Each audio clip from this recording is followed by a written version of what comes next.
संतांनी सरता गेलो तैशा परी, चंदनी ते बोरी व्यापिली, किंवा चंदनाने बोरी व्यापिल्या, गुण दोष याती न विचारी काही, ठाव दिला पायी आपुलिया.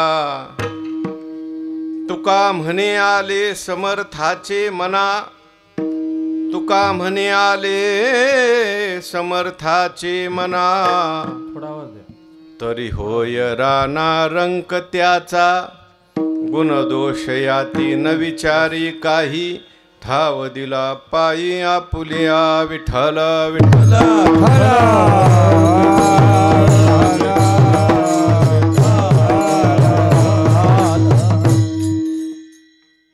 ध्येयं सदा परिभवग्नमभिष्टदोहं, तीर्थास्पदं शिवविरिञ्चिनुतं शरण्यं, भृत्यार्तिहं प्रणतपालभवाब्धिपोतं, वंदे महापुरुष ते चरणारविंदम. पांडुरंगा करू प्रथम नमन, दुसरे चरणा संतांची या, त्यांच्या कृपादाने कथेचा विस्तारो, बाबाजी सद्गुरु दास तुका. नमो ज्ञानेश्वरा, नमो ज्ञानेश्वरा, नमो ज्ञानेश्वरा, नमो ज्ञानेश्वरा, नमो ज्ञानेश्वरा, नमो ज्ञानेश्वरा, नमो ज्ञानेश्वरा,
केलो तैशा परी, चंदनी ते बोरी व्यापिली, गुणदोष याती न विचारी काही, ठाव दिला पायी आपुलिया. संत श्रेष्ठ जगद्वंद्य जगद्गुरु श्री तुकोबाराय यांचा 3 चरणाचा प्रसिद्ध असा हा अभंग आहे. संतांचं वर्णन करणारा आहे. संतांनी आपल्यावर कृपा कशी केली हे सांगणारा, दृष्टांताच्या माध्यमातून सांगणारा अभंग आहे. विठ्ठल विठ्ठल.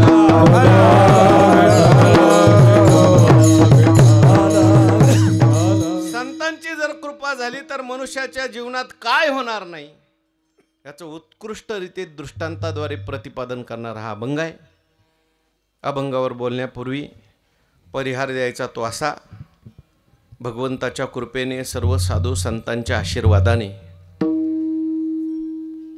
अनेक साधू संतांच्या पदस्पर्शाने पुनीत झालेली आपली ही दर्जी बोरगावची पावनभूमी,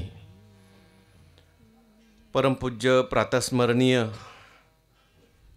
स्वामी महाराजांच्या पदस्पर्शाने पावन झालेली ही पावनभूमी त्यांच्या संजीवन समाधीने किंवा समाधी स्थळाने पुण्यवान झालेली ही भूमी आणि अशा या पावनभूमीमध्ये समस्त ग्रामस्थ मंडळ, भजनी मंडळ, विश्वस्त मंडळ, दर्जी बोरगाव सर्वांच्या सहकार्याने, सर्वांच्या प्रेमाने स्वामींचा सुरू असलेला हा 99वा समाधी सोहळा आणि या उत्सवातील आजची आपली 5व्या दिवसाची कीर्तन सेवा आहे.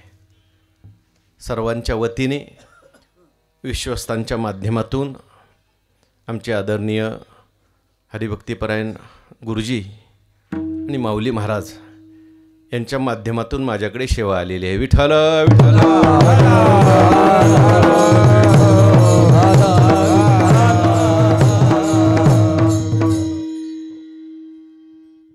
या ठिकाणी कीर्तनाकरता उपस्थित असलेले सर्व गुणीजन, आता स्वामींचा हा दरबार असल्यामुळे इथं काही कमी नाही, अन्नदानालाही काही कमी नाही, कथा कीर्तनालाही काही कमी नाही, गुणीजन मंडळींना सुद्धा काही कमी नाही. नाहीतर जय जयवंतीन सरस्वती कशाला आपल्याला ऐकायला मिळतं. विठ्ठल विठ्ठल.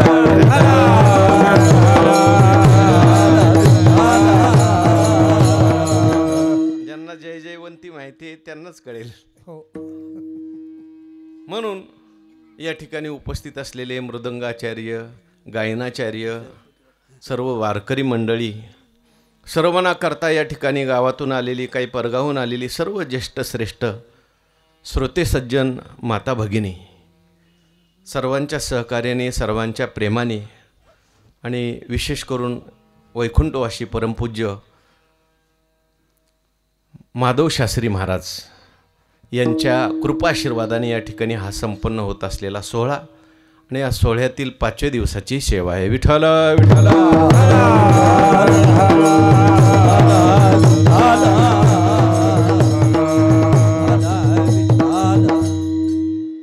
या ठिकाणी आल्यानंतर एवढ्याशा छोट्याशा गावामध्ये हे सगळं वैभव पाहिलं. परिसरातही सप्ताह होतात, पण मला वाटत नाही एवढ्या पंचक्रोशीमध्ये एवढा भव्य दिव्य सप्ताह दुसरा कुठे होत असेल. एवढं छोटं गाव असताना सुद्धा एवढा भव्य दिव्य सप्ताह का होतो? एखादी अनेक दिवस टिकलेली जर इमारत आपण पाहिली, भव्य दिव्य इमारत पाहिली, तर लोक सहज अनुमान करतात ज्या अर्थी ही इमारत एवढी चांगली दिसते, भक्कम आहे, त्या अर्थी या इमारतीचा पाया मजबूत असला पाहिजे. तसं एकतर स्वामी महाराजांनी या ठिकाणी पाया रोवलेला आहे, पुढे तो माधव महाराजांनी, शास्त्री महाराजांनी चालवलेला आहे. विठ्ठल विठ्ठल.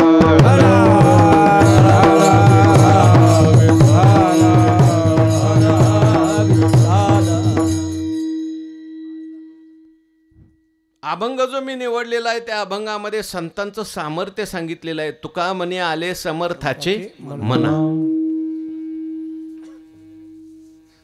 समर्थाच्या जर मनामध्ये आलं, म्हणून समर्थ जे जे करी ते न हो नये चराचरी. ज्ञानोबराय बोलतात. ज्ञानोबरायांनी उदाहरण दिले. अहो राणीची आपाला खाईरा, नेवाने करविले लंकेश्वरा, एकला अर्जुनपरी अक्षयने अखरा न जिनेची काही. ज्ञानोबराय म्हणतात कुठं ती रानात पाला पाचोळा खाणारी वानर, पण भगवान प्रभू रामचंद्रांनी त्या वानरांना गोळा केलं आणि कोणाबरोबर युद्ध केलं? नेवाने करविले लंकेश्वरा. ज्यांनी देव ताब्यात ठेवले होते त्यांना जिंकलं. कोणाच्या माध्यमातून? वानरांच्या माध्यमातून. आता वानरांचा रावणावर झालेला जो विजय आहे, वानरांचा आहे का रामप्रभूंचा आहे? हो, रामप्रभूंचं सामर्थ्य आहे, लक्षात ठेवा. म्हणून तुकोबारायांचे महत्वाचे शब्द आहेत. वानरा हाती लंका, पुढं काय म्हटलंय? घेतली घेवविली म्हणे तुका. विठ्ठल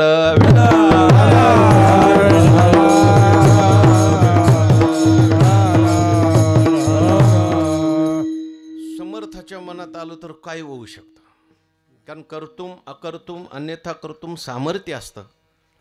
तसं या ठिकाणी स्वामी महाराज बसलेले आहेत आणि त्यांच्या मनात आल्यानंतर इथं काय होणार नाही. एवढं मोठं अन्नदान, एवढं मोठं ज्ञानदान, या ठिकाणी आमचे परमपूज्य विदर्भ रत्न हरिभक्तीपरायण पाचपोर महाराज बाबांच्या मुखातून रामकथा आहे. रोज नवीन नवीन कीर्तन आहेत. मोठ्या लोकांची सर्व कीर्तन आहेत. विठ्ठल विठ्ठल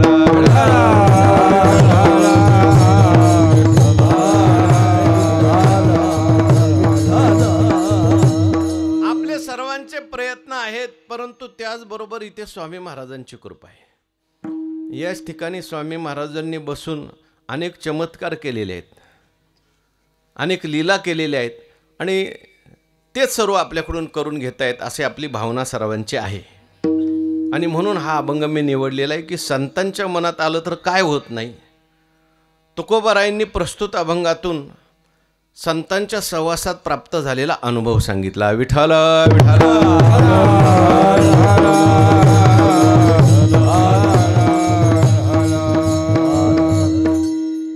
अनुभव आणि अनुवाद याचा सम्यक समतोल सुमधुर असा समन्वय म्हणजे संत जीवन. काही लोकांच्या जीवनामध्ये अनुवाद असतो पण अनुभव असेलच असं नाही. काही लोकांच्या जीवनामध्ये अनुभव असतो पण अनुवाद करण्याकरता ते समाजात येतीलच असं नाही. पण संतांचं जीवन असं आहे, ते अनुभव घेतात आणि त्याचा अनुवादही करतात. किंबहुना संत जे या ठिकाणी आलेले आहेत ते फक्त अनुभव देण्याकरताच. अनुभवे आले अंगा, अनुभवे आले अंगा, अनुभवे आले अंगा, अनुभवे आले अंगा.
संतांच्या शब्दाला जी किंमत प्राप्त झालेली असते ती त्यांच्या अनुभवामुळे. एखाद्याला अनुभवच नसेल आणि एखादी गोष्ट सांगायला लागला तर त्याच्या शब्दाला एवढं वजन नसतं. आमचे गुरुवर एक उदाहरण सांगत असतात. एक मनुष्य आईवर व्याख्यान करायचा, खूप सुंदर व्याख्यान बरं का. अनेक लोक त्याच्या व्याख्यानाला जमायचे. एकदा असंच त्याचं व्याख्यान चाललेलं होतं. खूप लोक जमलेले होते. आई शब्दावर व्याख्यान करत होता. सांगता सांगता तो रडत होता. ऐकणारे सगळे रडत होते, पण ऐकणाऱ्यामध्ये एक मनुष्य मोठ्या मोठ्याने हसायचा. जो हसणारा होता त्याच्या शेजारच्याने त्याचा हात धरला. म्हटले, तुला काही वाटतं का रे? म्हटले, किती सुंदर व्याख्यान चाललंय. सांगणारा रडतोय, ऐकणारे सगळे रडतायत आणि तो खुशाल दात काढतो. तो म्हटला, मी का हसतो माहिती आहे का? हा सांगणारा आहे ना, ह्याच्या शेजारी माझं घर आहे. म्हटला, पुढचं कळलं का नाही तुम्हाला? तो म्हटला, इथं रडून रडून सांगतोय पण एकही दिवस आहे बरोबर नीट बोलत नाही. विठ्ठल विठ्ठल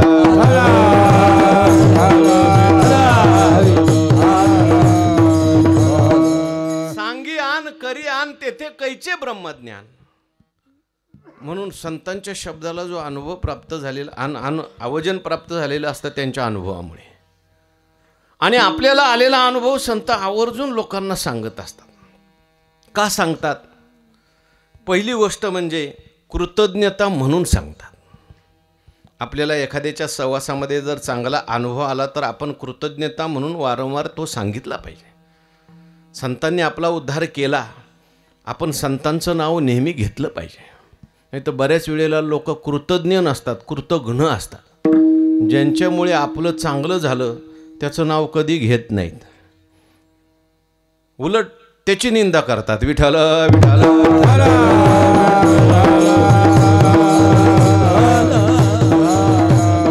माणसाने कृतज्ञ असलं पाहिजे, कधी कृतज्ञ असू नये. ज्यांच्यामुळे आपल्या जीवनात काही चांगलं घडलं, दोन शब्द शिकायला मिळाले, त्यांचं नाव घेतलं पाहिजे. काही काही लोकांना विचारलं तुम्ही एवढं चांगलं गाता कुठं शिकले, ते म्हणले शिकायला बिकायला कुठंच गेलो नाही. एवढं चांगलं बोलता कुठं शिकले, शिकायला बिकायला कुठंच गेलो नाही, घरीच तयार झालो. म्हणजे गुरुचं नाव सांगायला लाज वाटते. असं असू नये. अहो एवढे मोठे ज्ञानेश्वर महाराज, पावलो पावली तुम्ही ज्ञानेश्वरी काढा, गुरूंचं नाव आहे. मज हृदयी सद्गुरु जे नेतारिलो हा संसार पुरू, म्हणून विशेष अत्यादरू विवेकावरे. जैसे डोळ्या अंजन भेटे, तेवेळी दृष्टीशी फाटा फुटे. मग वास पाहे तेथ प्रगटे महानिधी. का चिंतामणी आली हाती, सदा विजयवृत्ती मनोरथी.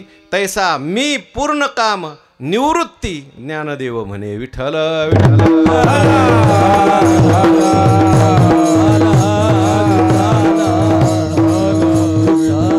म्हणून संतांच्यामुळे आपलं भलं झालं ना, म्हणून परोक्ष पण अनुभव सांगितला पाहिजे आणि अपरोक्षही सांगितला पाहिजे.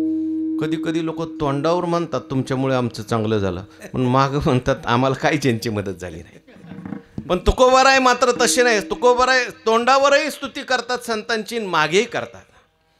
तुकोबाराय संतांच्या जवळ गेले, ज्ञानोबारायांनी विचारलं. ज्ञानोबाराय म्हणतात तुकाराम महाराज काय तुमच्या तोंडातून सुंदर सुंदर शब्द यायला लागले हो, गाथा यायला लागली, फार त्या ठिकाणी तुम्ही काहीतरी पुण्य केलं असेल. ज्ञानोबारायनं तुकोबाराय म्हणतात हे माझं काहीच नाही, आजीचे हे मज तुम्ही कृपादान. आजीचे हे मज तुम्ही कृपादान. तुम्ही कृपादान. दिले संतजनी कृपा, दिले संतजनी, दिले संत जन माय बापे. केले संत जनी माय बापे. केले संत जनी माय बापे. आजीचे मज तुम्ही कृपादान. आजीचे मज तुम्ही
सुद्धा संतांचं वर्णन केलंय. तुमच्यामुळे आमच्या जीवनात हे घडलंय. आणि संतांच्या परोक्ष सुद्धा वर्णन केलंय बरं का. आजच्या अभंगात संत नाहीत, पण संतांच्या परोक्ष वर्णन आहे. विठ्ठल विठ्ठल.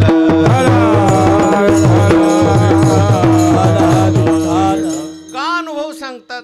पहिलं कारण मी सांगितलं, कृतज्ञता म्हणून सांगतात.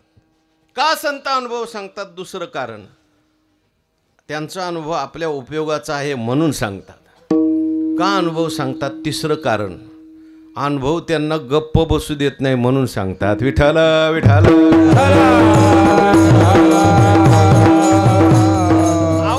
एखादा सामान्य अनुभव जर आपल्याला आनंदाचा व्यवहारातला आला, एखाद्या माणसाला, आता तुमच्याकडं नगदी पीक कोणतं आहे इकडे? हा, हरभरा आहे, हरभरा, ज्वारी, ज्वारी, गहू, सोयाबीन. सोयाबीन नसेल, हरभरा, गहू, ज्वारी. एखाद्या माणसाला जर ज्वारीचे म्हणा, हरभऱ्याचे म्हणा 4 लाख झाले तर तो गप्प बसतो का? झालेला आनंद. अहो साधा एखादा मुलगा पास झाल्यानंतर तो गप्प बसतो का? गावात बोर्ड लावतो का नाही लगेच, अमक्या अमक्याच्यात पास. आनंद होतो. सामान्य आनंद जर माणसाला गप्प बसू देत नाही तर हा तर मग परमात्म्याचा आनंद आहे. हो, हा आनंद असा आहे की त्या सुखाची सुखसंपदा मदभक्त सदा भोगताती. देशे काळे वेदानुवादा, ज्या सुखाची न करवे मर्यादा, त्या सुखाची सुखसंपदा मदभक्त सदा भोगताती. नाथ महाराज म्हणतात, जो मोले मदिरा खाये तो तेने छंदे नाचे गाये, जेने ब्रह्मानंद सेवला आहे तो केवी राहे हो गेला.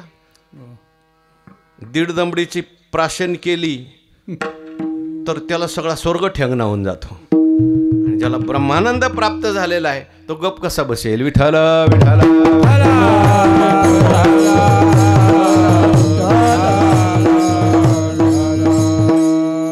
अनुभव संत का सांगतात? ज्ञानोबारायांची एकच ओवी सांगतो. कमळ कळिका झालेपणे, हृदयीच्या मकरंदा ते राखो नेने, देरा या रंका पारणे आमोदाचे. कमळाची कळी उमलली की तिचा सुगंध सगळ्यांना ती देते. तसं संत हे आपला अनुभव देत राहतात. तुकोबारांच्या जीवनामध्ये संतांची संगती प्राप्त झाली. जोपर्यंत संत जीवनात येत नाहीत तोपर्यंत अनेक केलेली साधनं जी आहेत ती सफळ होत नाहीत. ज्ञानोबारायांनी वसंत ऋतूची उपमा दिलेली आहे. जसा एखादा माळी असतो, शेतीची खूप चांगली मशागत करतो, पाणी देतो, खत घालतो, सर्व काही करतो, पण फळं तेव्हाच येतात जेव्हा वसंत ऋतू येतो.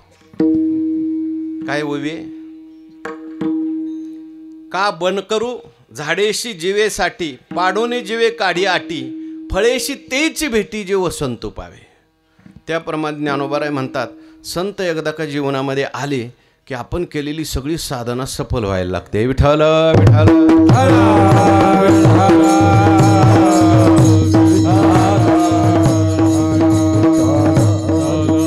तुकोबाराय निळोबारायांनी वर्णन केले. नाना साधनाच्या केल्या खटपटा, नाना साधनाच्या केल्या खटपटा, परित्या नपवती ओयाच्या दारवंटा, परित्या नपवती ओयाच्या दारवंटा, जानो जाता जाणीव घाली आडफाटा, योगाभ्यासे सिद्धी रोधिता ती वाटावो. निळोबाराय म्हणतात, धन्य आनंदाची सापडली वेळ, धन्य आनंदाची सापडली वेळ, धन्य आनंदाची सापडली वेळ, धन्य आनंदाची सापडली वेळ. अगोदर आपण साधना करत असतो पण त्या साधनेमधून फल मिळायच्या ऐवजी कधी कधी विपरीत फल मिळतं. उपायच कधी कधी अपाय होतात. एका माणसाला कीर्तनात झोप लागायची. ही झोपसुद्धा अशी विचित्र आहे, घरी गेलं की येत नाही आणि कीर्तनात गेलं की येते. संगीत झोप. त्याने ठरवलं कीर्तनात झोप येणं चांगलं नाही म्हणून दुसऱ्या दिवशी कीर्तनाला गेला, पण जाताना काठी घेऊन गेला आणि पुढं चिवून बसला. आणि कीर्तन सुरू झालं आणि बुवाने थोडासा अवघड अभंग घेतल्यानं अवघड सांगायला सुरुवात केली. इकडून संगीत चालू आहे आणि बुवांचे ते अवघड अवघड शब्द काही त्याच्या डोक्यात. तो बारीक बारीक विचार करायला लागला, बारीक विचार करायला लागला. विचार करता करता विचार होण्याच्या ऐवजी तो समाधीत गेला. समाधीत गेला म्हणजे काठी आणली होती त्याने झोपेला मारण्याकरता. म्हटलं झोप आली की पायावर काठी मारायची, पण झोप अशी विचित्र आहे, पहिली काठी गळून पडली. विठ्ठल विठ्ठल.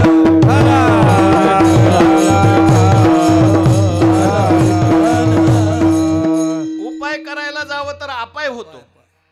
आधुनिक काळातला दृष्टांत सांगायचं झालं तर आपण डॉक्टरांच्याकडे गेलो. डॉक्टर साहेब ते म्हणतात काय झालं तुम्हाला? अहो मला सर्दी झालेली. डॉक्टर सर्दीच्या 2-4 गोळ्या देतात बरं का. मी एकदा असं डॉक्टरांना विचारलं, का हो डॉक्टर साहेब, मला फक्त नुसती सर्दी झाली आणि तुम्ही 4 गोळ्या दिल्या. ते म्हटले सर्दीची एकच आहे, पण सर्दीची गोळी घेतली की काही लोकांना ॲसिडिटी होती म्हणून ॲसिडिटीची गोळी दिलेली आहे. म्हणजे सर्दीची गोळी घेतली की काहींचं डोकं दुखतं म्हणून त्याला डोक्याची गोळी दिलेली आहे. बऱ्याच लोकांना सर्दीची गोळीचे साईड इफेक्ट होतात, त्यांना डिसेंट्री होते, जुलाब लागतात म्हणून त्याची गोळी मी देऊन ठेवलेली आहे. म्हणजे गोळी सर्दीची एकच आहेत, पण बाकीच्या गोळ्या त्या दुष्परिणाम सांभाळण्याकरता.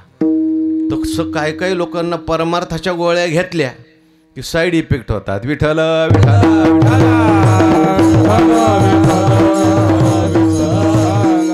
दान देणं ही गोळी आहे परमार्थाची, पण दान दिलो की अभिमान होतो. कोण आहे का माझ्यासारखा दान देणारा?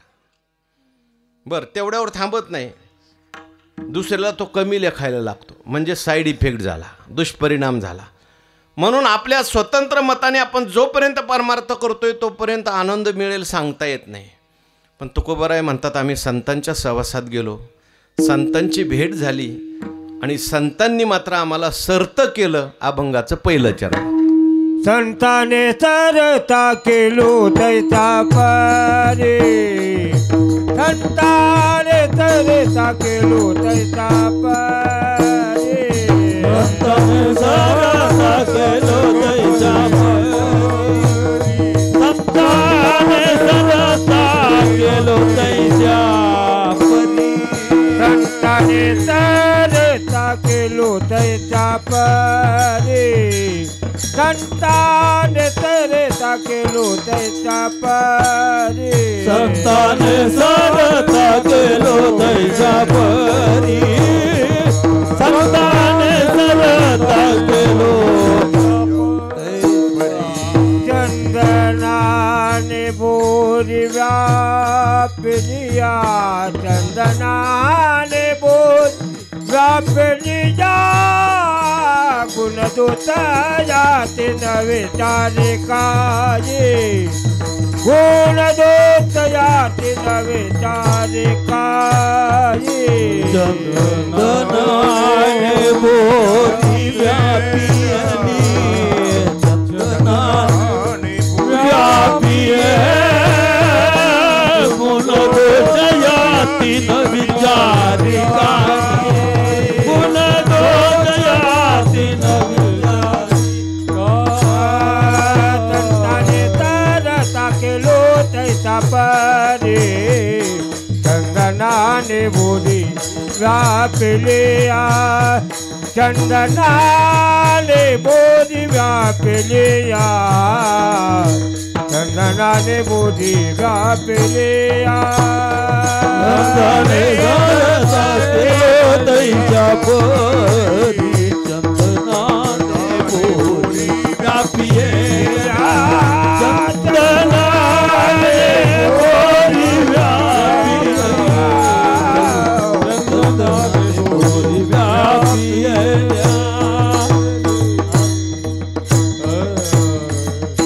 तुकोबाराय म्हणतात, संतांची आमच्यावर कृपा झाली. काय केलं नेमकं संतांनी? काही संतांची कृपा वेगळी आहे बरं का. आपण ज्याला कृपा समजतो ती खरी संतांची कृपा नसते. वैकुंठवासी मामासाहेब दांडेकर, त्यांना एक मनुष्य भेटला, म्हटला मामासाहेब तुमची कृपा झाली. ते म्हटले काय झालं, तुला काही देवाचं दर्शन वगैरे झालं का नाही? म्हटलं बरेच दिवस जमत नव्हतं, तुमचं कीर्तन ऐकलं आणि माझं जमलं. काय? ते म्हटले माझी कृपा झाली नाही, बरेच दिवस तुला कोणी स्वीकारत नव्हतं, ज्या माऊलीने स्वीकारलं तिची कृपा झाली समज. विठ्ठल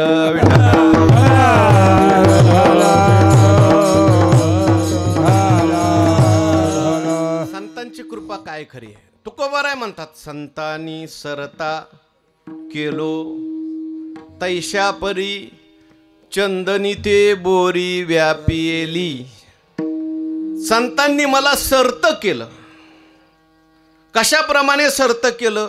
जसं चंदनाचं झाड जे आहे ते बोराला सुगंधित करून टाकतं, त्याप्रमाणे संतांनी माझं जीवन सर्त केलं. विठ्ठल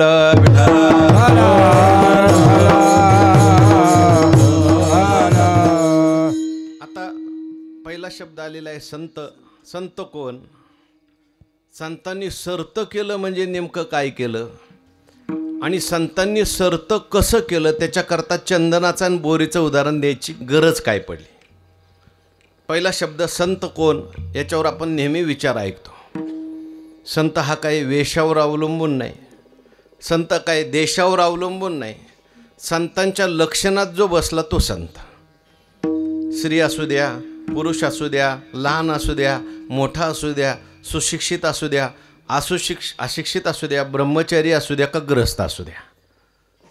सामान्य आमच्या जनाबाईसारख्या माता, माऊली माता देवाचं भजन करत करत गोवऱ्या थापत थापत संत पदवीला जाऊन पोचल्या. एवढा अधिकार प्राप्त झाला, त्यांची कीर्ती पार काशीला गेली. आणि काशीवरून कबीर महाराज संत जनाबाई कुठं राहतात म्हणून शोधत शोधत पंढरपूरला आले. नेमकी जनाबाईची आणि एका बाईची गोवऱ्यावरून भांडणं चालली होती. जिच्याबरोबर भांडणं चालली होती तिला विचारलं संत जनाबाई कुठं राहतात. तर नास्तिक माणसाला जर एखाद्या सज्जनाचं नाव विचारलं तर नीट सांगेल का? एका गावामध्ये आम्ही गेलो, म्हटलं बाबा कुठं राहतात? म्हणले हा बाब्या कधी बाबा झाला म्हणे. विठ्ठल विठ्ठल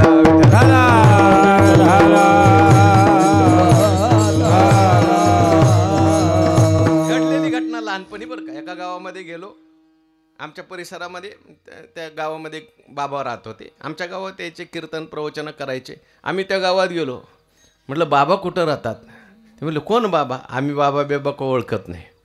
लगेच दुसरा शेजारचा मनुष्य म्हणायला लागला, अहो तो सुताराचा भजन आहे का, त्याला लोक बाबा म्हणतात. विठ्ठल विठ्ठल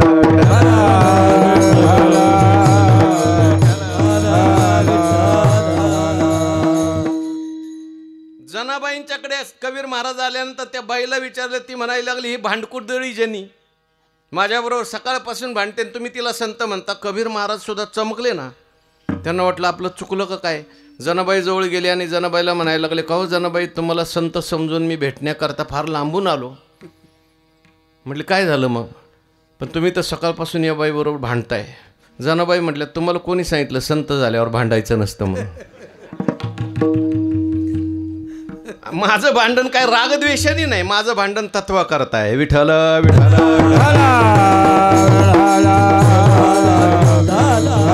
आणि तत्वा करता मी देवाबरोबर सुद्धा भांडते. न्याया करता हक्क करता मी देवाबरोबर सुद्धा भांडलेले. जनाबाईचे भांडणाचे प्रसिद्ध अभंग आहेत. पुण्यवंत पाताळ लोकी नेला, दरिद्री तो भाग्यवंत केला, चोरट्याचा बहुमान वाढविला आणि कीर्तिवानाचा अपमान केला. जनाबाई म्हणतात धुंद झाला तुझा दरबार. विठ्ठल विठ्ठल संत शब्दाचा आपला जर विचार आपण केला तर ज्ञानोबराय सांगतात, या उपाधी माझी गुप्त चैतन्य असे सर्वगत, ते तत्वज्ञ संत स्वीकारिती, आत्मज्ञाने चोखडी, संत ही माझी रुपडी, तेथ दृष्टी पडो आवडी, कामिनी जैशी तेची संत ज्यांचा हेत हो संत तोची जाना जगी, दया क्षमा ज्याचे अंगी. विठ्ठल विठ्ठल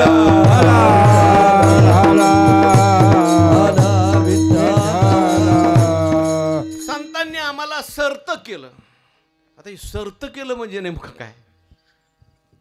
तर सर्त करणं शब्दाचा अर्थ आहे संतांनी आमचं जीवन पूर्ण केलं. जीवाचा सारखा प्रवास चालू आहे, सारखं जीव काही ना काही करतोय, पण त्याचं करणं संपत नाही. संपतं का? करणं सर्त होत नाही. मेल्यावर सुद्धा नाही बरं का, परत जन्माला यावं लागतं. पुनरपि जननम पुनरपि मरणम पुनरपि जननी जठरे शयनम. सारखा जीवाचा प्रवास चालू आहे. हो हिंडता गव्हाने गाशी नलो ये रजारे, हिंडता गव्हाने गाशी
काय हनुमान महाराज?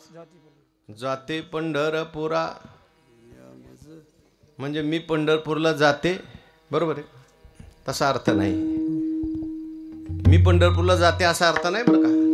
पंढरपूरला जाते दाते, दान करा.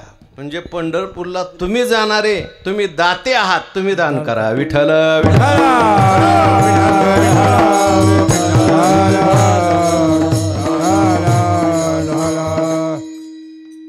सारखा प्रवास सुरू आहे, सारखं फिरणं चालू आहे, पण सर्त होत नाही, म्हणजे जीवन पूर्ण होत नाही. एक दृष्टांत कुठंतरी वाचला होता. एक आंधळा मनुष्य गावात भिक्षा मागायला आला. भिक्षा वगैरे मागून झाल्यानंतर गावातल्या लोकांना सांगितलं, मला थोडंसं हाताला धरून जरा गावाच्या बाहेर मला सोडून द्या. आता त्या गावाच्या बाहेर असा एक कोट होता, म्हणजे पूर्ण भिंत आणि एकच दरवाजा. आता ज्याला म्हटलं मला सोडून द्या त्याला सुद्धा काम होतं, वेळ नव्हता. तो म्हणायला लागला, बाबा मला काही वेळ नाही, पण मी तुम्हाला एक युक्ती सांगतो. म्हणजे काय युक्ती सांगतो? गावाच्या बाजूची भिंत आहे तिथपर्यंत तुम्हाला पोचवतो. तुम्ही एक काम करायचं, चापसत पूर्ण गावाच्या भिंतीला धरून जर तुम्ही गेला की बरोबर दरवाजा आहे तिथून बाहेर निघणार. त्याला युक्ती सांगितली त्याने. तो निघाला चापसत, म्हणजे पार इथं होता, इथून चापसत फेरा घेऊन आला. आता इथून बाहेर निघायचं आहे, पण बाहेर निघायचा दरवाजा आला की त्याचा अंग खाजायला लागलं थोडंसं. मला थोडंसं खाजून परत चापसू. ते खाजवेपर्यंत दरवाजा गेला निघून. परत आता चुकलिया वर्म. तसं मनुष्य देह हा बाहेर निघायचा दरवाजा आहे, सर्त होण्याचा दरवाजा आहे, पण इथंच नेमकी माणसाला खास सुटते. विठ्ठल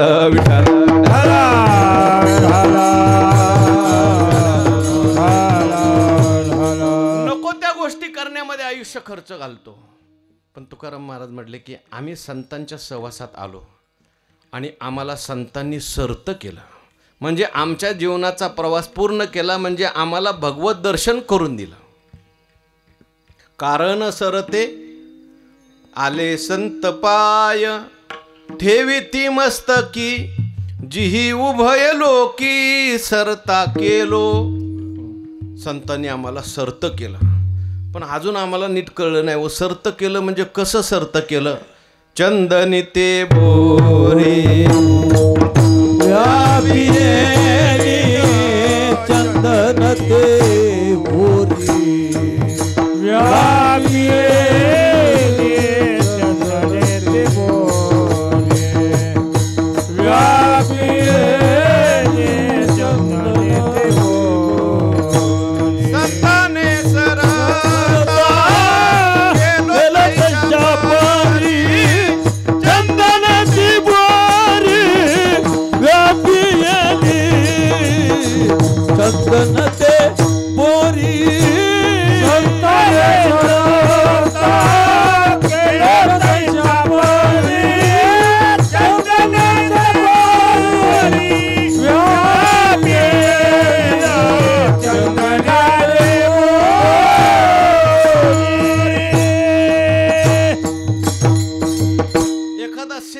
समजून सांगण्याकरता दृष्टांत द्यावा लागतो. सर्त केलं म्हणजे कसं सर्त केलं? महाराज म्हणतात आमच्या सामर्थ्याने आम्ही सर्त झालो नाही, संताने सर्ता केलो. आम्हाला त्यांनी सर्त केलंय, आम्ही झालो असं म्हटलं नाही. झालो म्हटलं असतं तरी काही छंदात बिघाड झाला नसता. कसं संतांनी तुम्हाला सर्त केलं? महाराजांनी दृष्टांत सांगितला. चंदनी ते बोरी व्यापिली, म्हणजे चंदनाचं झाड जे आहे ते जसं बोरीच्या झाडाला सुगंधित करतं तसं संतांनी आमचं जीवन सुगंधित केलं. बरोबर बरोबर. तुकाराम महाराजांनी हा जो दृष्टांत या ठिकाणी वापरलेला आहे त्याच्यात चंदनाची उपमा कोणाला दिलेली आहे सांगा बरं जरा? संतांना दिलेली आहे. आणि बोरीची उपमा कोणाला दिलेली आहे? आपल्याला दिलेली आहे. विठ्ठल विठ्ठल. आता उपमा देत असताना त्याच्यात काहीतरी साधर्म्य असावा लागतो, समानता असावी लागते. संतांना चंदनाची उपमा दिली आणि सामान्य माणसाला बोरीची उपमा दिली. आता संतांच्या मध्ये आणि चंदनात काय सामान्य आहे, समानता आहे? आणि बोरीमध्ये तुमच्या आमच्यात काय समानता आहे थोडासा विचार करू, आणि मग चंदन बोरीला कसं त्या ठिकाणी सुगंधी करतं त्याचा विचार पाहू. संतांना उपमा दिली चंदनाची. काही लोक असे असतात त्यांच्याकडे गुण काहीच नाही, नुसते अवगुणच. नुसते अवगुण असतात काही लोकांच्यात, गुण अजिबात नसतो. काही लोक असे असतात त्यांच्यात थोडासा गुण असतो आणि बाकीचे अवगुण. पण चंदनाचं झाड असं आहे त्याच्यात सगळे गुणच गुण. विठ्ठल विठ्ठल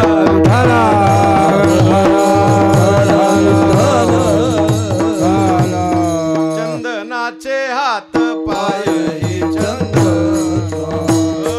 चंदनाचे हात पाय चंदनाचे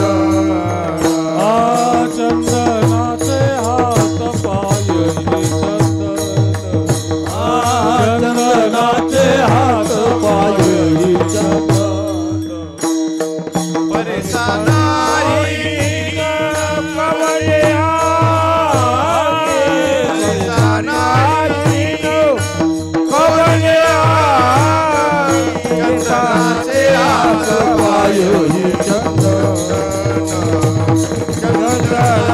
हात पाय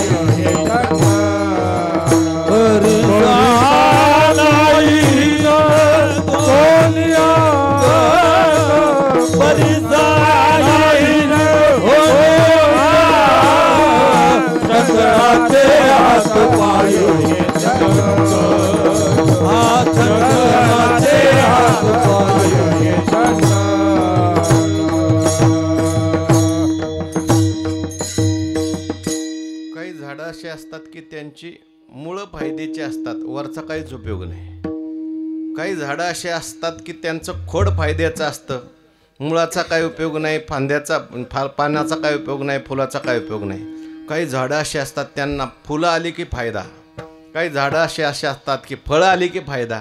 पण चंदनाचं मात्र तसं नाही बरं का. चंदनाचं मूळ घ्या, चंदनाचं खोड घ्या, चंदनाचं फूल घ्या, चंदनाची पानं घ्या, सगळी सुगंधी. विठ्ठल विठ्ठल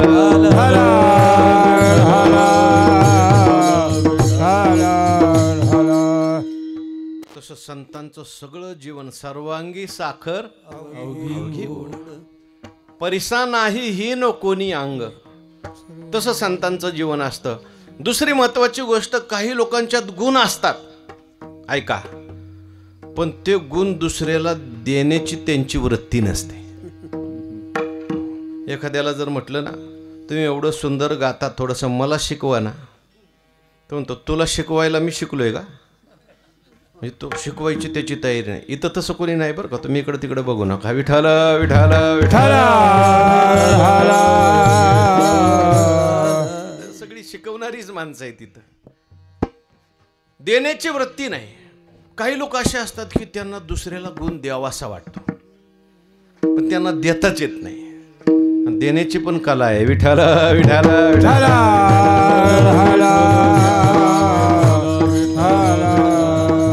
ज्ञानोबा म्हणतात सुगरणी आणि उदारे, रसज्ञ आणि जेवणारे. म्हणजे बाई सुगरण पाहिजे, नुसती सुगरण नको, ती उदार पाहिजे. सुगरण म्हणजे तिला कोंडा दिला तरी मांडा करता आला पाहिजे. काहींना मांडा दिला की त्याचा कोंडाच होऊन जातो. काय बघा तुम्ही, काय लोकांच्या हातचा स्वयंपाक, त्यांना काही नसू द्या, शेंगदाण्याचा कूट नसू द्या, बाकीचं दुसरं त्याच्यात टाकायला मसाला नसू द्या, नुसती भाजी आणि नुसतं पाणी जरी असलं आणि त्यांनी फोडणी दिली, गोडच लागतंय. विठ्ठल विठ्ठल विठ्ठल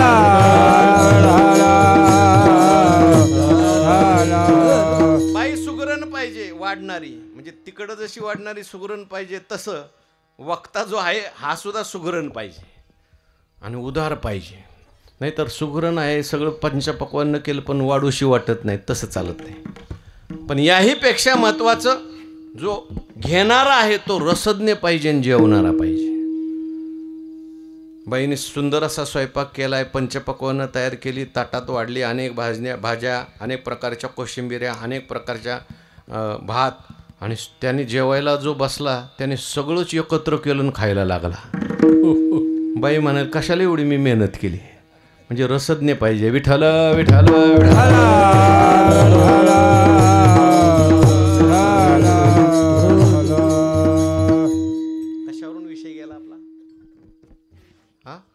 म्हणजे काही लोक असे असतात त्यांना गुण द्यावासा वाटतो पण देता येत नाही. आणि काही मंडळी असे असतात त्यांच्या नुसतं आपण सहवासात गेलो की त्यांचे गुण आपल्याकडे येतात. विठ्ठल विठ्ठल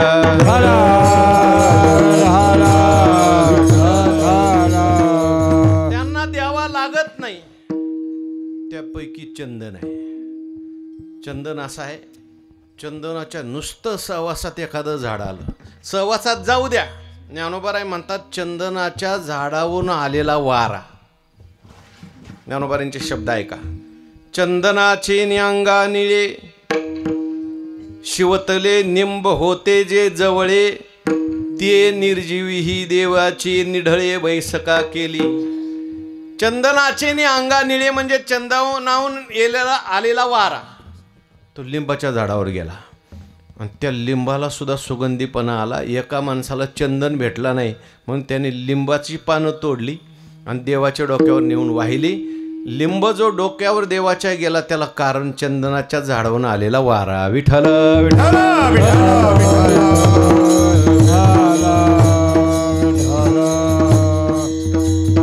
चंदनाच्या वासे तरु चंदन झाले स्पर्शे, तरु चंदन झाले स्पर्शे, तरु चंदन झाले स्पर्शे. चंदनाचा वारा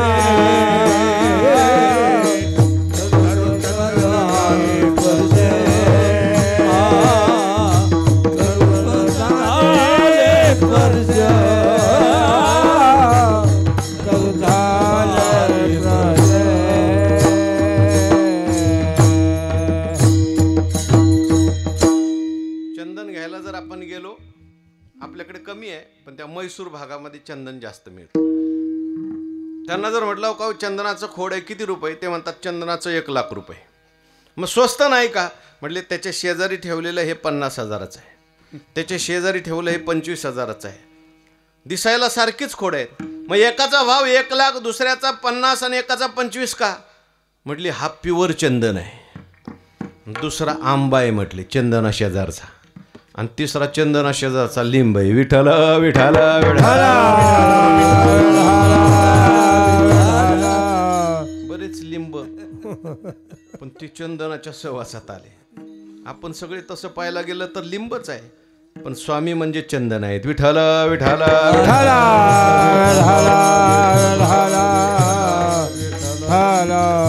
नाथ महाराजांचा एक सुंदर अभंग आहे. वैकुंठवाशी अमृत महाराज नरखेडकर होऊन गेले. वैकुंठवाशी मामासाहेब दांडेकर त्यांच्या कीर्तनातली पहिली चाल अमृतबुवा म्हणायची. फार मोठे आमच्या वारकरी शिक्षण संस्थेमध्ये अमृतबुवाजी त्यांना म्हणायचं. त्यांनी एक चाल म्हणायची, आता मला ती आठवती की नाही सांगता येत नाही. सर्वांगी सुवास परितो उगला न राहे, उगला न राहे. सर्वांगी सुवास परितो उगला न राहे, उगला न राहे. स्वभोवती तरुवर चंदन करीतची जाये, स्वभोवती तरुवर चंदन करीतची जाये. धनी धाये त्याची मुक्ती न धाये, मुक्ती न धाये. धनी धाये त्याची मुक्ती धाये, मुक्ती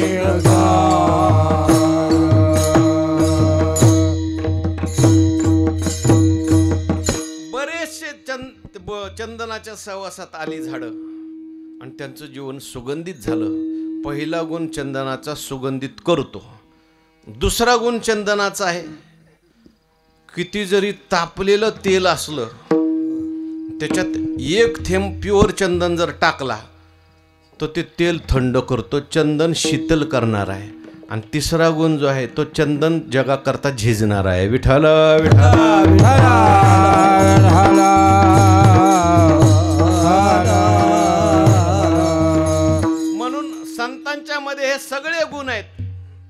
सगळ्यांचं जीवन सुगंधी करतात, जगा करतात, झिजतात, सगळ्यांचं जीवन शांत करतात. म्हणून तुकोबारायांनी अनेक ठिकाणी संतांना चंदनाची उपमा दिली. तुका म्हणे गुण चंदनाचे अंगी, गुण चंदनाचे गुण चंदनाचे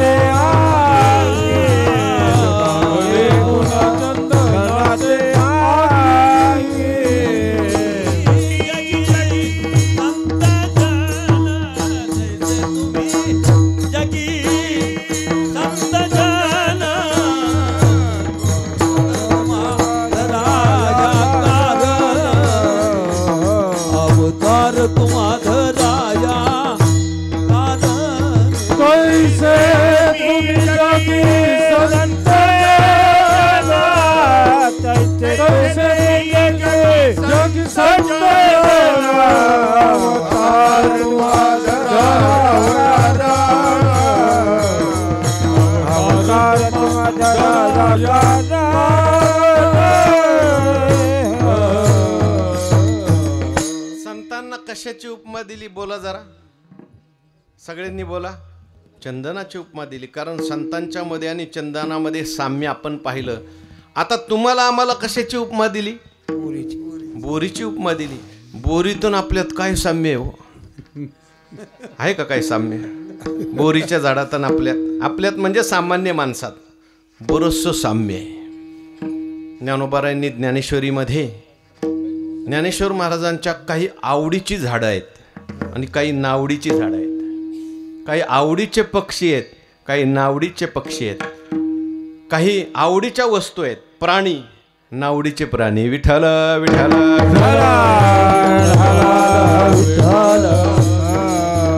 नावडीच्या झाडात बोरी घेतलेली. रजोगुणी किंवा तमोगुणी करता कसा असतो, रजोगुणी माणूस कसा असतो हे सांगण्याकरता बोरीचं उदाहरण दिले.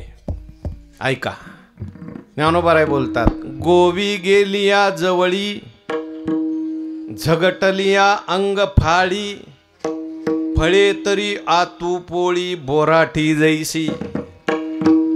रजोगुणी माणसाचं वर्णन ज्ञानोबाराय करतात. गोवी गेलिया जवळी, ते बोरीचं झाड असतं ना, त्याच्या आपण जवळून जायला लागलं ना, ते आपल्याला ओढून धरतं. म्हणतात थारा चहा पिऊन जा, थांबा. बरं, आपण जर थांबलो, आपल्याला सोडवायला गेलो, ते त्याला दोन काटे असतात. एक असा असतो आणि एक असा असतो. माझ्या हाताकडे बघा, एक असा असतो आणि एक असा असतो. जो वाकडा काटा असतो ना, तो असा ओढून धरतो, आणि सरळ काटा असतो तो इंजेक्शन करतो. गोवी गेलिया जवळी, झगटलिया अंग फाळी, शर्ट तरी फाटून जाईल, साडी तरी फाटून जाईल. आणि फळे तरी आतू पोळी, बोराटी जैशीन. फळाचा जर विचार केला, तोंडात घातलं तर पोळतंय. विठ्ठल विठ्ठल.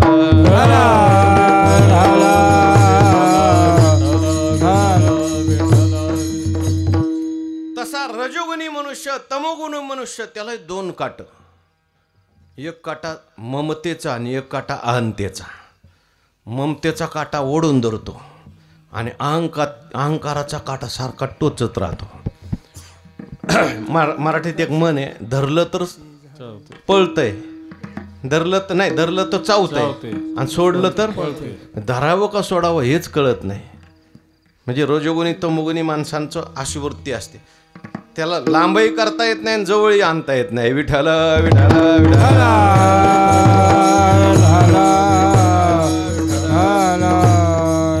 अशी जरी बोरी असली तरी तुकोबाराय बोलतात, चंदनी ते बोरी व्यापियली, चंदनती बोरी व्यापियली, चंदनती बोरी व्यापियली, चंदनती बोरी. हा संताने सरता केलो तैशा परी, चंदनती बोरी व्यापियली, चंदनती बोरी व्यापियली. संताने केलो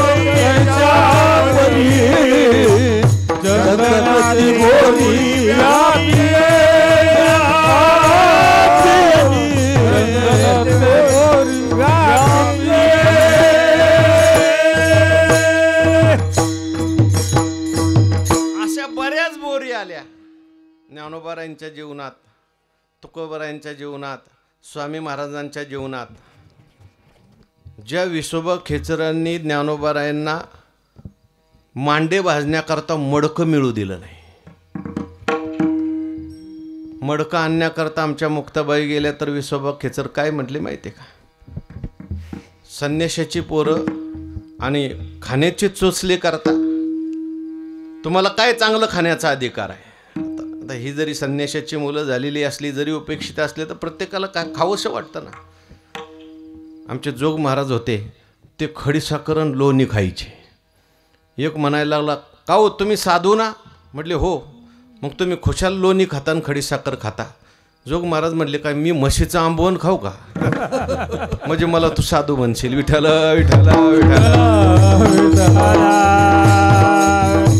खाण्यावर जास्त अवलंबून नाही. ते पैलवान होते ना. मुक्ताबाईला त्या विसोबा खेचराने त्या ठिकाणी मडकं मिळू दिलं नाही.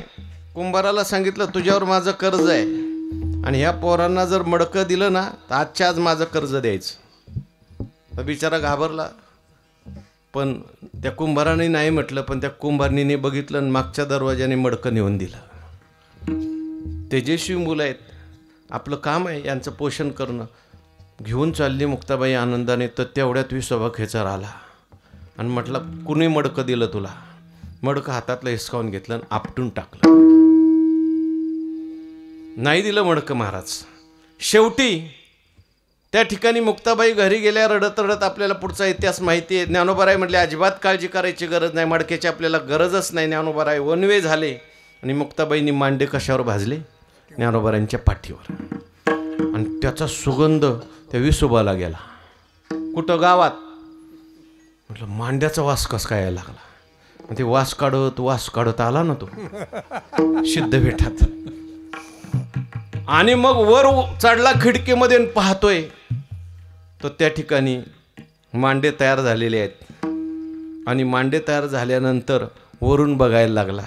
ज्ञानोबारांनी तिथूनच शब्द वापरले, ए खेचरा बाजूला हो. खेचरा म्हटलं तर त्याचा परिणाम त्या विसोबा खेचरावर असा झाला, असं म्हणतात की 3 देहाचं उल्लंघन करून त्याला मुक्ती प्राप्त झाली. विठ्ठल विठ्ठल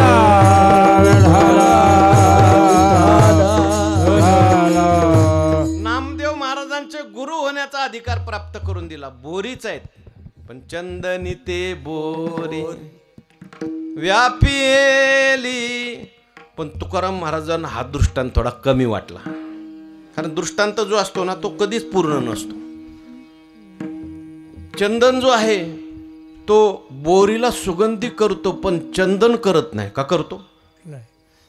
चंदन सुगंधी करील पण चंदनाप्रमाणे करील का? नाही करत. एक दोष. दुसरा दोष असा आहे की चंदन जो आहे तो सगळ्याला सुगंधी करतो पण 2 झाडाला सोडून देतो. त्यांना सुगंधी करत नाही. जरी जवळ असली, शेजारी असली तर ती 2 झाडं अशी आहेत की त्यांना सोडूनच देतो. कोणती ती 2 झाडं आहेत? एक आहे वेळू आणि दुसरी आहे केळी. विठ्ठल विठ्ठल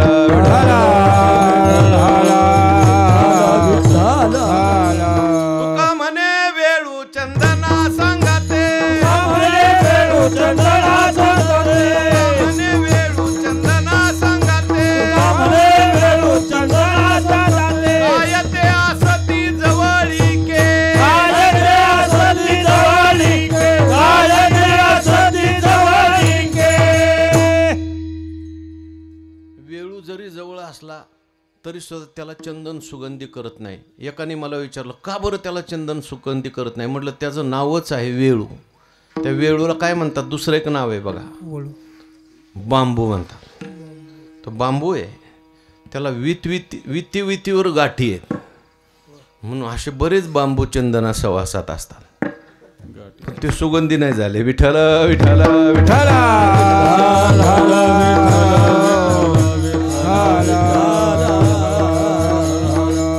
दुसरा दोष चंदनामध्ये आहे की ज्ञानोबाराय म्हणतात, चंदनाचे झाड जैसे चंदनाचे झाड सर्पी, जैसे चंदनाचे झाड सर्पी का दुवाड म्हटलं. चंदन असतो ना, त्या चंदनाच्या बुडाला साप असतो.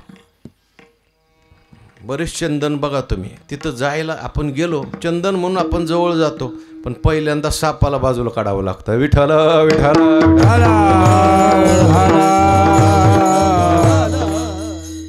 म्हणून चंदनात दोष दिसले तुकोबारायांना. म्हणून तुकोबाराय म्हणतात चंदनाची उपमा मी संतांना दिली पण ती कमी आहे. संतांच्या ठिकाणी कुठलाच दोष नाही. संत कोणाचे गुणदोष पाहत नाही. हे दुसरे चरणात गुण दोष याती न विचारी काही. गुण दोष याती न विचारी काही. गुण दोष याती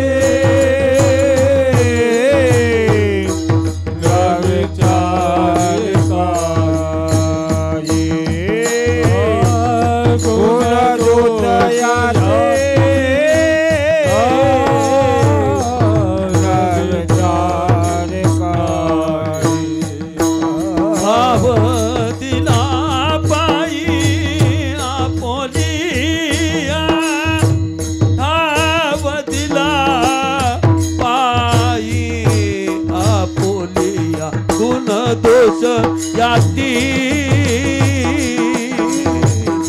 अन विचारी काही. गुण दोष याती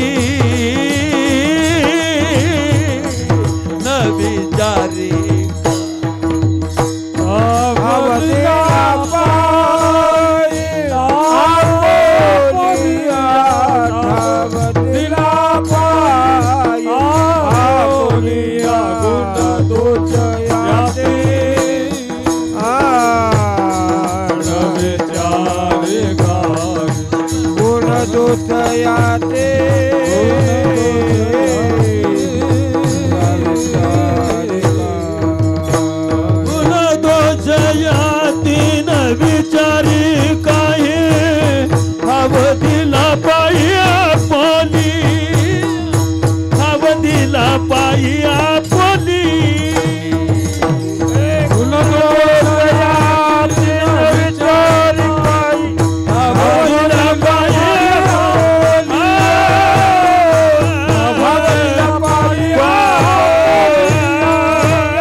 चंदनाचा दृष्टांत तुकाराम महाराज म्हणतात कमी आहे.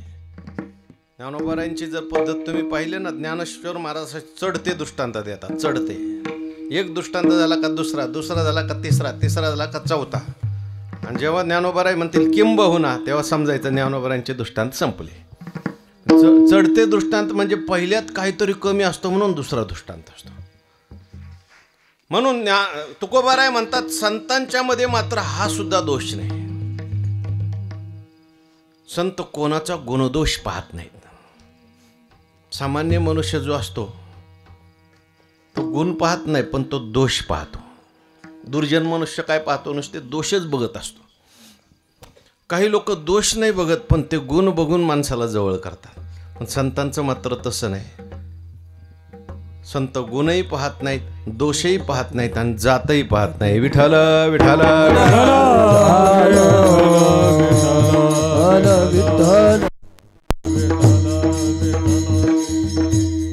सामान्य मनुष्य दोष बघतो. एखाद्याची दोष दृष्टी असेल ना, असं म्हणतात त्या महाभारतामध्ये दुर्योधनाला कोणीच सज्जन दिसत नव्हता. तसं काय काय माणसाला कोणीच सज्जन दिसत नाही. कोणाचंही वर्णन करा ते काहीतरी दोष सांगणारच.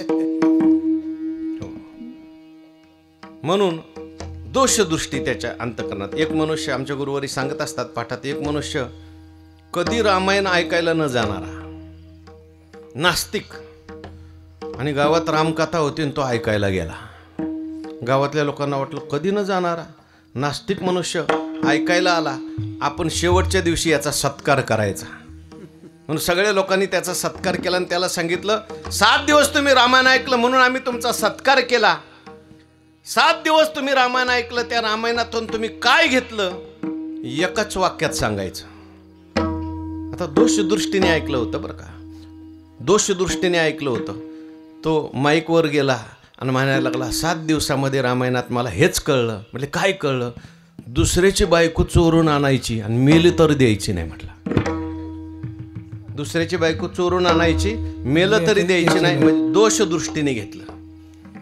आणि चांगल्या दृष्टीने घेतलं असेल तर चांगल्या दृष्टीने घेतलेला मनुष्य सांगायला लागला, जो त्या ठिकाणी न्यायाने वागतो त्याला वानरही मदत करतात, आणि जो अन्यायाने वागतो त्याला भाऊबंद सोडून जातात. विठ्ठल विठ्ठल.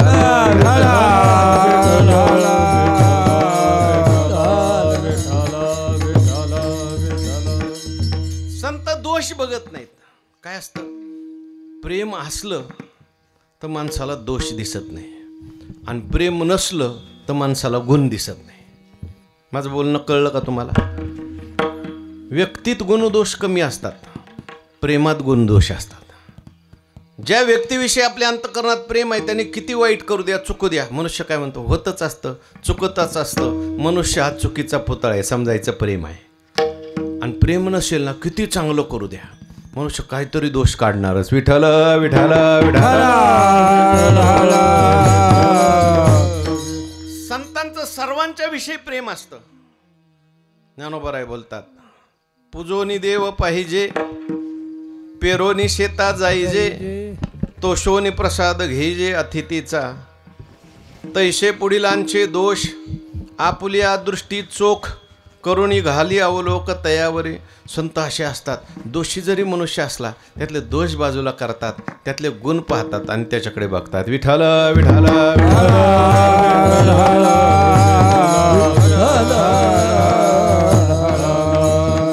गुणदोष पाहत नाहीत. याचा अर्थ असा आहे की एखादा लहान आहे म्हणून त्याची उपेक्षा करतात, त्याला उपदेश करत नाहीत असं नाही. एखादा खूप मोठा आहे म्हणून त्याला उपदेश करतात असंही नाही. नाथ महाराजांनी असं लिहिलंय, ध्रुव लहान बालक आहे म्हणून त्याला सोडून दिलं, आणि व्यास खूप सज्ञान आहेत म्हणून त्याला उपदेश केला असं नाही. नारद महर्षींनी दोघांनाही उपदेश केला. साधू संत कुठल्याही प्रकारे गुणदोष पाहत नाही, हा शिकलेला आहे का न शिकलेला आहे, फक्त त्याची वृत्ती आपल्याकडे आलाय ना, आपल्याला त्याला उपदेश करायचा. गुणदोष याती. भक्त प्रल्हाद जे होते ते दैत्य कुळात जन्माला आले, पण नारद महर्षींनी त्यांनाही उपदेश केला. विठ्ठल विठ्ठल विठ्ठल.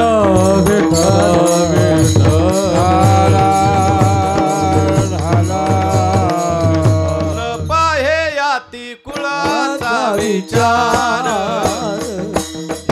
पाहे याती कुळाचा विचार,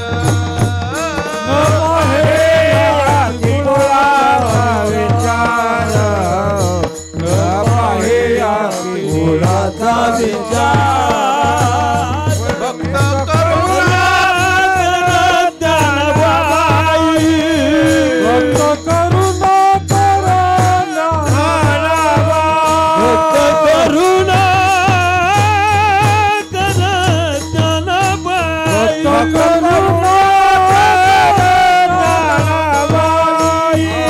न पाहे याती कुळाचा विचार, न पाहे याती कुळाचा विचार, न पाहे याती कुळाचा विचार, न पाहे याती कुळाचा विचार, न पाहे याती कुळाचा विचार, न पाहे कुळाचा विचार, न पाहे याती कुळाचा विचार.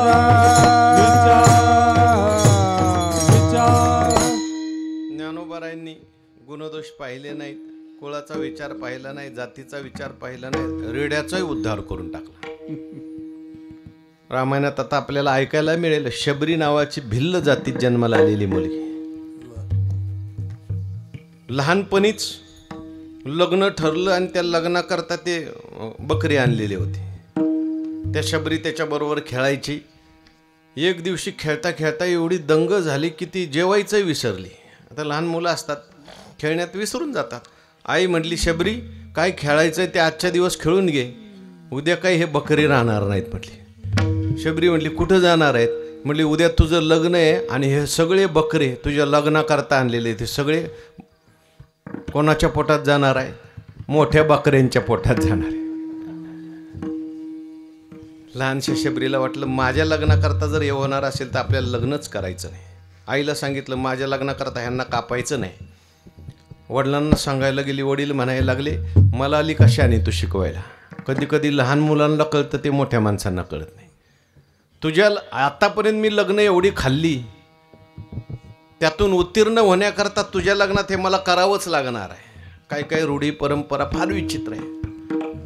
लहान आपलं वडील सुद्धा ऐकत नाहीत म्हटल्यानंतर ती रात्रीच्या 12-1 वाजताच लहानशी 5-7 वर्षाची पोरगी घरातून बाहेर निघाली, जंगलात गेली.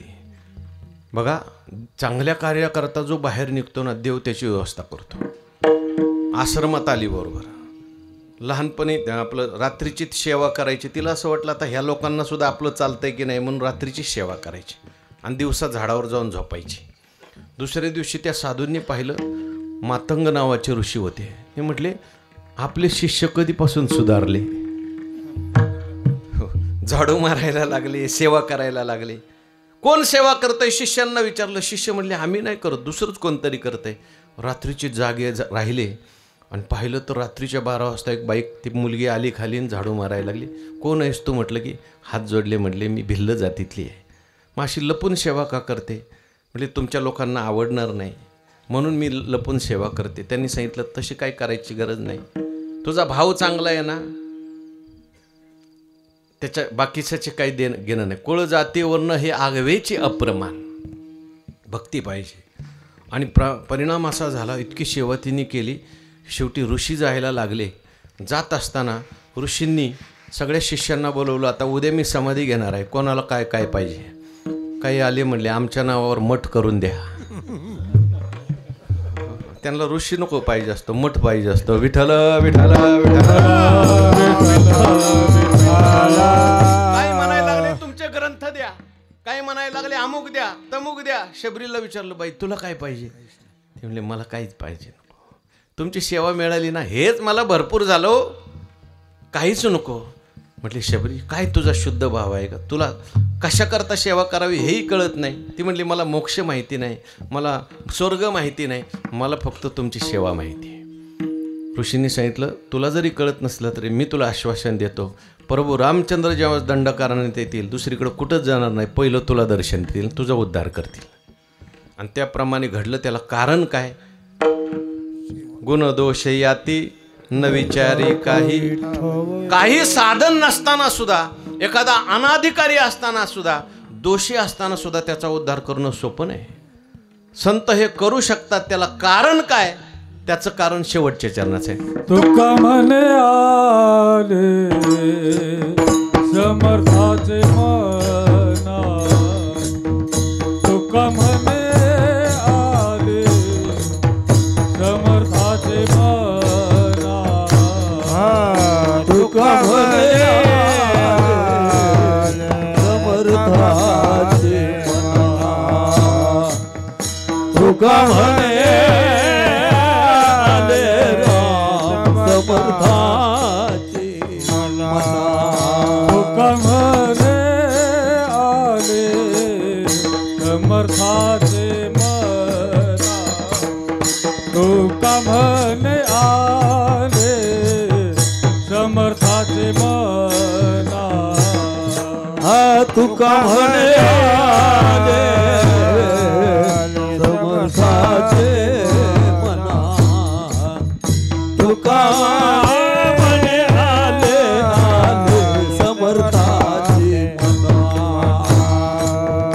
जरी होय राना रंग त्याचा, जरी होय राना रंग त्याचा, गुण दोष याचे न विचारी पाये, गुण दोष याचे न विचारी पाये. जरी हो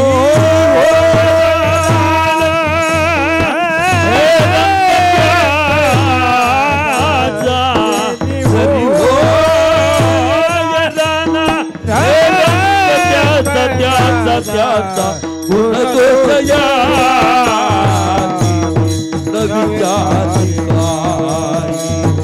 हरि गुण दोन याची न विचारी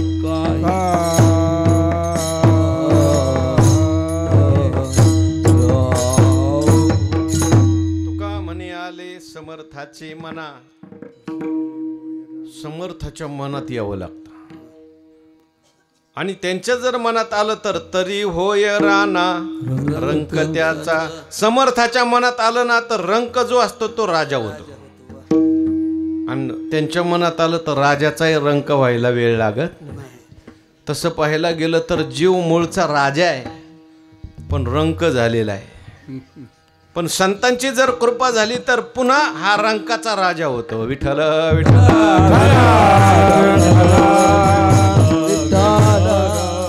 अभंगाचा भावार्थ संपला.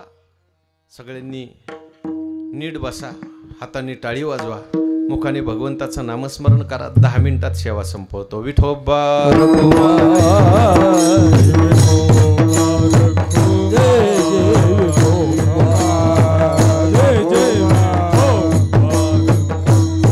बोला बोला, टाळी वाजवा, म्हणा म्हणा.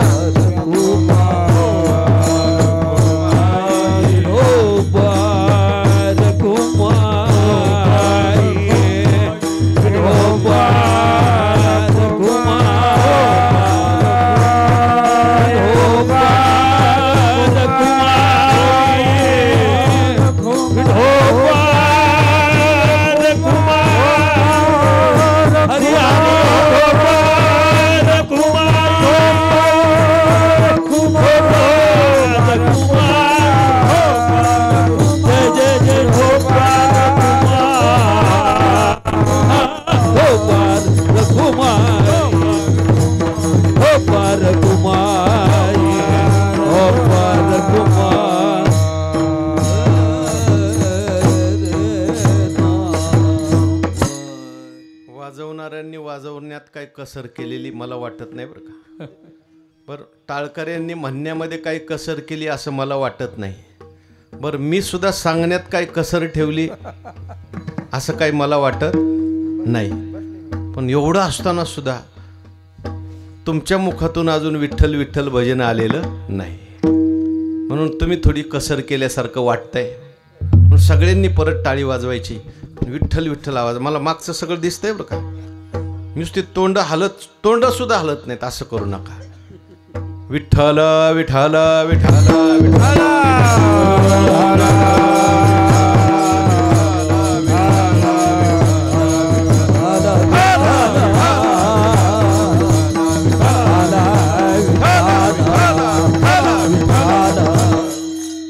आपल्या आवाजामुळे त्यांचा आवाज झाकून जातोय. म्हणून आता आपण माईक मध्ये म्हणायचंच नाही, त्यांचंच ऐकायचं आणि पकवाज सुद्धा हळूहळू वाजवायचा. का नको पकवाज वाजवायला? पण ती ताल कसा कळणार त्याला? माईक बंद करू. म्हणून विठ्ठल विठ्ठल.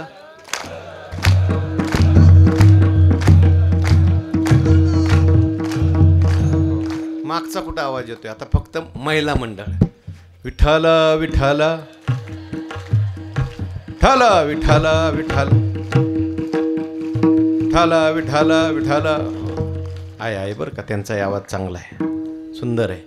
तुका म्हणे आले समर्थाचे मना. तुका म्हणे आले समर्थाचे मना. तरी होय राणा रंक त्याचा. समर्थ कोणाला म्हणायचं? ज्याच्याकडे कर्तुम अकर्तुम अन्यथा कर्तुम शक्ती असते त्याला म्हणायचं समर्थ. कर्तुम म्हणजे काय? होणारी गोष्ट नाही पण त्याने ठरवलं तर करू शकतो, त्याला म्हणायचं कर्तुम शक्ती. देवाचं वर्णन केलं व्यास महर्षींनी. मूकम करोति वाचालम पंगुम लंघयते गिरिम यत्कृपातमहं वंदे परमानंद माधवम. देवाची जर कृपा झाली तर मुका मनुष्य बोलू शकतो. मुकम करोति. पांगळा मनुष्य डोंगर चढून जाऊ शकतो. देवाची कृपा पाहिजे, कारण त्याचा अधिकार नाही, पण सामर्थ्य मागं कोणाचं असतं? देवाचं असतं. तसं देवाकडे जशी कृपा आहे तशी संताकडे सुद्धा कृपा आहे. म्हणून तुकोबराय म्हणतात, करशील तरी नव्हे काही राईचा डोंगर पर्वत राई. आपुले करुणेची साई करू आई मजवारी. कोणाचं वर्णन आहे? देवाचं वर्णन आहे, पण तेच तुकोबराय ज्ञानोबरायांचं वर्णन करतात. करील ते काय नोहे महाराज, करील ते काय नोहे महाराज, करील ते काय लोहे महाराज, करील ते काय लोहे महाराज. परी पाहे बीज शुद्ध अंगी, परी पाहे बीज शुद्ध अंगी, करील ते काय नोहे महाराज, करील ते काय परी पाहे मी न होणारी गोष्ट घडवून दाखवणं आणि जी गोष्ट जशी घडते त्याच्यापेक्षा वेगळी घडवून दाखवणं, याला कर्तुम, अन्यथा कर्तुम आणि अकर्तुम सामर्थ्य म्हणतात. संतांच्याकडे हे सामर्थ्य असतं बरं का. रेडा कधी बोलत नाही, पण संतांनी कृपा केली तर बोलतो. स्वामींच्या जीवनामध्ये अनेक अशा घटना घडलेल्या आहेत, चरित्रामध्ये अनेक घटना आलेल्या आहेत. माऊलींनी मग अशी एक घटना सांगितली, तर मला काही चरित्र वाचायला वेळ मिळाला नाही. माऊलींना म्हणलं तुम्हीच सांगा एखाद्या चरित्रातली घटना. कुठल्या गावात घडलेली सांगितली माऊली? हां, त्याच्या अगोदरची सांगितली ती मामलेदाराची. कुठल्या तरी एका गावामध्ये तिकडं आंध्र प्रदेशात ना, बेंगलोर भागामध्ये एक मठ होता आणि त्या मठाला भरपूर उत्पन्न होतं. स्वामीजी त्या मठामध्ये गेले आणि एका कोणीतरी ग्रस्त मनुष्य होता, त्याच्या ताब्यात तो मठ होता. स्वामीजी होते ते विरक्त होते. तिथं स्वामीजींनी भागवत कथा केली आणि भागवत कथा केल्यानंतर लोक पैसे द्यायला लागले. ते स्वामीजी म्हटले मला पैसे नको, पैशासाठी भागवत करायला का मी काय कलियुगातला भागवत काय कार्य का काय? घेतले नाही. आणि त्या ठिकाणी स्वामीजी विरक्त होते ना, का त्यांच्याकडे एवढं सामर्थ्य होतं? हे सगळं तप होतं. विठ्ठल विठ्ठल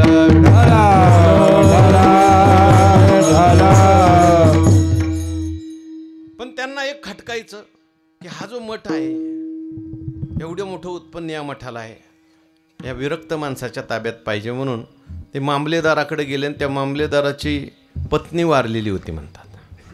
तो रडत बसलेला होता. काम घेऊन स्वामी महाराज त्याच्याकडे गेले. तो म्हणायला लागला मी काय तुमचं काम करणार, माझीच पत्नी वारलेली आहे. ते कुठं वारलेली आहे म्हणे, हे काय तिचं प्रेत आहे म्हणे, आता अंत्यसंस्काराला न्यायचं आहे. स्वामी महाराज त्याच्या जवळ गेले, त्या पत्नीच्या डोक्यावर हात ठेवला. तुझी पत्नी मेलेली नाही, ती जिवंत आहे म्हणे. जसं ज्ञानोबारायांनी ते प्रेत उठवलं तसं स्वामी महाराजांनी उठवलं. त्याला म्हणतात तुका म्हणे आले समर्थाचे मना. हो, आणखीन कुठलं रेल्वे स्टेशनची गोष्ट, विठ्ठल विठ्ठल विठ्ठल. अशा अनेक घटना आपल्या इथे जे तीर्थ आहे, इथे काही स्वामी महाराजांनी असे चमत्कार केलेले आहेत. आणि म्हणून अशा सामर्थ्यवान व्यक्तीच्या सहवासात जर आपण असलो, आपल्याकडे जरी थोडासा कमीपणा असला पण आपला त्यांच्या चरणावर जर भाव असला, तर त्यांच्या सामर्थ्याने ते आपल्याला तारून नेतात.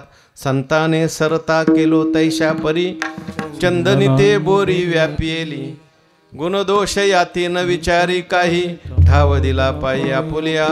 तुका म्हणे आले समर्थाचे मना, तरी होय राणा रंक त्याचा. जीव हा रंक झालेला आहे.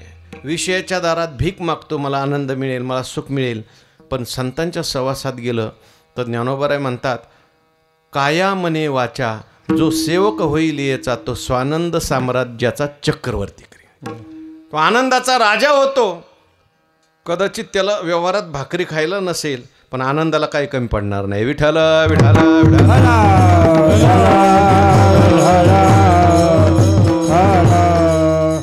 असा आनंदाचं साम्राज्य संतांच्या सहवासात प्राप्त होतं. तरी होय राणा रंक त्याचा. पण त्याच्याकरता संतांची कृपा झाली पाहिजे. ती कृपा होण्याकरता त्यांचं भजन. ज्ञानेश्वर तुकाराम ज्ञानेश्वर माऊली ज्ञानराज माऊली ज्ञानेश्वर माऊली